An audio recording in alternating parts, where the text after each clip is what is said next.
Hotel. I'm David Jersak, I'm president of this beautiful hotel. Today, we're here to celebrate our 135th anniversary. Now, to think that 135 years ago, this hotel opened and there were people that were lining the street. Mr. Taggart, our historian, will tell you a little story about that in a minute.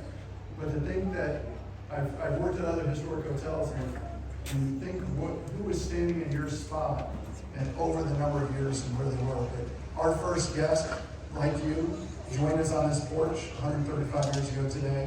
We have a couple special guests with us this morning that will give you a little bit of history about Grand Hotel as well as the island. I'm going to introduce first Bob Taggart, historian, Grand Hotel. Yeah. Hey, good morning, everybody. Welcome. Of course, as a historian, this is the best day of my entire year here. You know, the best day of my whole life here, because I live in the past and I love history, is when in 1997, the hotel was hit with lightning and it took out all the computers. It was the best day of my entire life. So, welcome here. The little history of the hotel, real briefly, real fast. I've got to be brief. We were built turn of the century, a little before 1887, by two railroads and a steamship navigation company. They wanted to get the wealthy Victorians out of the hot cities. You know, Mackinac Island had a lot of things going for it. The second national park in the United States, the fur trading history, the fishing history. But people came here with for that cool breeze coming off that lake, and they still do today. When we opened in July, there was a heat wave that hit Chicago. Some 70 people passed away from the heat. And I just love the circle of history. Today I read in Phoenix it's probably going to top 115 degrees, and we saw that beautiful breeze coming across. The transportation companies that built us were in a big hurry. They drug the lumber to build this hotel across the frozen lake in the winter of 1886, 1887. Behind horses, 5.2 miles across. The pile of lumber was almost the height of the hotel. Believe it or not, we were a tourist attraction before we opened. People would take horses and carriages to Mackinac City. We would see this pile of lumber. Everybody in this entire area thought everybody was crazy. Why would you build a giant wood frame luxurious hotel in the middle of the wilderness? This was the wilds of America with these people. Who in the world is going to come here? Who is going to stay here? So they were in a hurry to build this. They put out a contract. Normally it would take 9 to 11 months to build a 200-room wood frame hotel. That's where we were originally. This is the end of the original hotel right here. And then down to that rounded bay area, we were 3 stories tall, 200 guest rooms when we opened. Normally take 200 to 300 men under good conditions. They hired 600 workers. They paid them double wages. They worked 3 shifts a day to get us open for the summer season. So they brought the lumber in the winter, and they worked 3 shifts by candlelight, by lamplight. The original hotel was built. There was no electricity, basic materials. There were so many barrels of nails to build this hotel that the streets were lined 6 deep with nails all the way down because the horses couldn't get them up here. They worked 3 shifts a day. You talk about the happiest people to see this hotel open were the islanders that lived here. They earned hammers day and night, 24 hours a day to get this thing ready. We finally opened July 10th, 1887. When we talk about celebrating on the front porch, several people mentioned that they had to be careful walking around the hotel because the paint was still drying on the front porch. They tried to build us in 90 days, they couldn't. It was 93 days. People were waiting on the mainland to check in on July 7th. And we didn't open until July 10th. Yesterday, in my research, I found the very first-hand witness that was here. A lady was attending the opening and said many things in the hotel were not finished, and there were workers scurrying around trying to patch up things when we opened. As you know, at this hotel, we'll promote anything. We need to do what we got to do to never close our doors in 135 years. So I was reading these wonderful, glowing accounts about what happened when this hotel opened, and 90% of them were lies. We said that Chauncey Dupree was here. Chauncey Dupree was in Europe when we opened. We said that, oh, I got a better one for you. Cornelius Vanderbilt led a group of luminaries, the creme de la creme of the East Coast to be here when we opened. He had died 10 years before we opened our hotel. So we'll do what we got to do to kind of promote the place. We did have an amazing opening. The big thing when you opened hotels back then was the dedication of the guest registry. And there's a fellow named Hugh McCurdy. His family came to Michigan the year we became a state in 1837. He became a lawyer at 23. He had a cottage here on the island. And ironically, the cottage was being built by Charles Cassidy. That's the fellow that built our hotel. And it was being built from scraps from this hotel. And he was a huge mason, he was a state senator, and an incredible speaker. And earlier he had dedicated, we wanted him for the dedication because he did an incredible job in 1873 when he laid the cornerstone for the state capitol down in Lansing. So he came in and he did the dedication to those people that had waited 3 days to check in this hotel. We're trying not to get wet paint on themselves. And we opened the hotel. What did we offer guests back then? You have to put this into perspective to where we were in the world. This was the wilderness. So just to come up on a steamship, a railroad, to see this white colonnaded mansion in the wilderness was unbelievable. Add a couple technologies. The whole hotel was fighting for gas lighting, but we had an experimental electric generator. It came from a scientific exposition outside of St. Louis. So for literally an hour, maybe an hour and a half a night, we could light 9 lights on the front porch and 3 chandeliers in the parlor. The awe of coming up on a steamship at night in the sea of darkness and campfires and seeing a white colonnaded mansion here. I know another thing that sounds a little crazy in our world of convenience. We had an elevator. We had no idea the popular people came from everywhere to ride the movable box. We had guards our bellmen dressed up as guards to see who was just joyriding on this thing. The word elevator appeared to be intimidating, so we renamed it the Vertical Railroad. We had guests stay here for 2 months. We wrote July and August, and the majority of guests stayed the whole season. We had one family rent the same room for 14 years. So we had to have incredible food here if you stayed here, and we did. We built ice houses between here and Chicago along the railroad stop so they could ice down our food. I have a single menu from the 1890s with 52 items just on the menu. Wow. So we provided modern amenities, a beautiful hotel in a beautiful place. So guests came. When we opened up, we still didn't sell food and rooms here. We didn't rent rooms. That's not what we really did. We sold a summer memory, a summer experience, a getaway to come and have this. And we did a good job. People come back. We have never closed our doors in 135 years, ever. Wars, our second pandemic, we have survived here. We found a way to keep the place open. And then I also want to just touch on what this building witnessed. We're standing on a building that was here.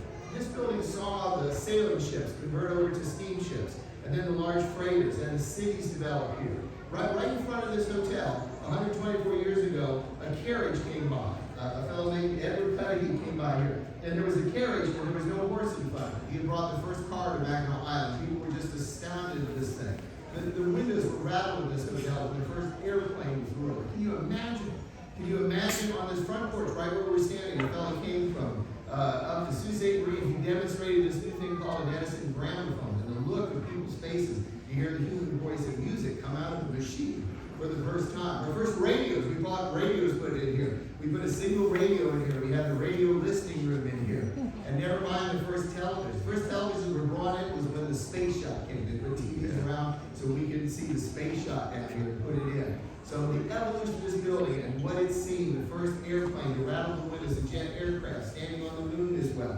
And just in recent history, just the first guest that came here with a cell phone the size of a brick. The other day I did a lecture and a fellow opened his garage door on his cell phone in his home in California so the neighbor could water the plant. So it's truly amazing. Just the luminaries that came here. We've had 6 presidents come here. Grover Cleveland was the president. We opened this hotel. 23 presidents have since sat in office while this hotel stood. But that's important. But what's more important are the guests that come here. I have, and I'm not kidding you, hundreds of 4th-generation guests. I had about 9 that I could count during the celebration we just had with the fireworks on the 4th. The year before COVID, I had my first 2 sets of 5th-generation guests. Think about it. That's more important than anything. All the luminaries, all the technology, families that came here, that brought their kids here, and watched their kids grow up and get married here, and have their honeymoon here, and then bring their kids and their grandkids. 17 years ago, I attended a wedding in the Tea Garden where a young lady got married on the same spot her great-grandmother got married on. So that's what keeps us going. You guys keep us going. What kept us going? Owner associated with the same family since 1919, associated with that same family since 1933. 100 years of stewardship to keep this building up. There's nothing more expensive to maintain, friends, in the world than a wood frame hotel. Never mind to keep it to the top standard. We know that. It is tough, believe me, every day.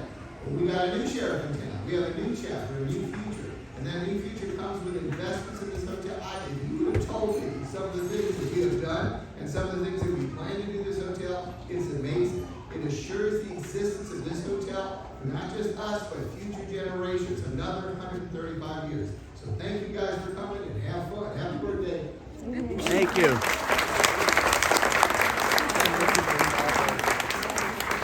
Thank you, Bob. So Bob could have went for another hour. Oh, yeah. And that's students for tours every day, so we'd like to join him for I have great honor to introduce our next speaker. Mayor Margaret Dowd has been mayor of Mackinac Island for the last 47 years. Just so you know, she's elected every year, so she's very popular. But not only that, she was born and raised on Mackinac Island. Her family on the island outdates this hotel. They have Yeah. incredible history. Mayor Margaret Dowd. Yeah. Thank you very much. What an honor to be here today to celebrate the 155th birthday of Grand Hotel. And what a magnificent setting for this building. I walked up the hill this morning and I just stood and looked out over the Straits of Mackinac and thought, the people that built this building knew what they were doing with this location. Just think about this. And you know, I was also thinking, this building was built in 93 days. Do you think we could get a building built today? No, I don't. Couldn't get the permit in 93 days. This is an iconic structure on Mackinac, very, very historic, and we're so proud to have this part of our island. It has contributed in so many ways. The conferences that come, and as Bob mentioned, the presidents that have been here, Gerald Ford, President Bush, and other dignitaries, Sandra Day O'Connor from the Supreme Court. We're always having some dignitary, but we're also having you people who come to keep us going, because it's very, very important to Mackinac that Grand Hotel is the grand name that it is. Bob also mentioned that in the early days, they had people that stayed for a month or better. Back in those days, they didn't have a cure for hay fever, but Mackinac Island was the spot that you could get relief from hay fever. So many people came and spent a month or better on the island, enjoying Mackinac and getting relief from hay fever. Now those days are over, so we're lucky to get people for 2, 3, 4, 2 weeks at a time, because travel is so much different today than it was back when the hotel opened in 1887. But it's a wonderful spot.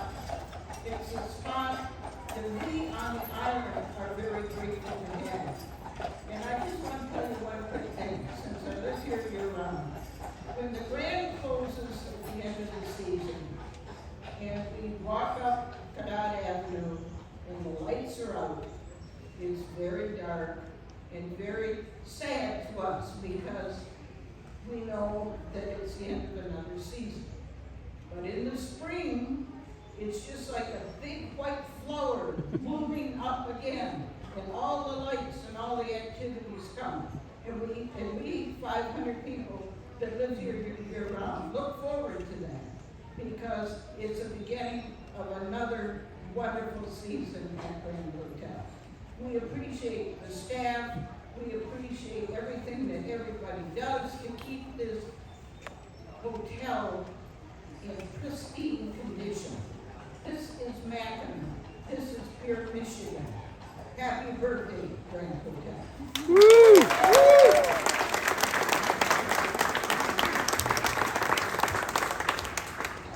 So as both Bob and Mayor Dowd probably said, we don't open our doors unless guests show up every year. We celebrate you and everything that you have done for us over the last 135 years. And all of these things. But the idea that we are proud team members, we're 625 team members strong this year, and proud to be able to serve you as our guests every year. We wish you come back anytime throughout the season and many years to come. So today, we are celebrating our 135th anniversary. Our chef, pastry chef, Chef D, made this beautiful cake for us. We do have sliced cake in the back where we're going to share. We have champagne that is served there, if everybody would like to grab a glass. We're going to sing happy birthday to Grand Hotel. And I have two special guests. Now they are right behind me. Let me introduce them. They're going to blow out the candle.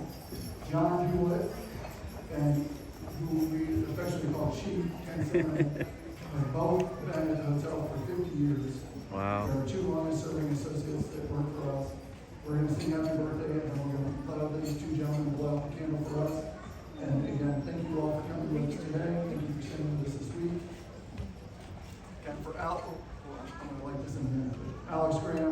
Roasters and lead us in happy birthday. All right.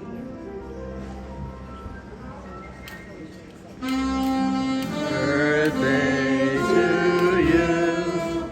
Happy birthday to you. Happy birthday, Grandpa. Happy birthday to you. Second verse? Second verse? One more time.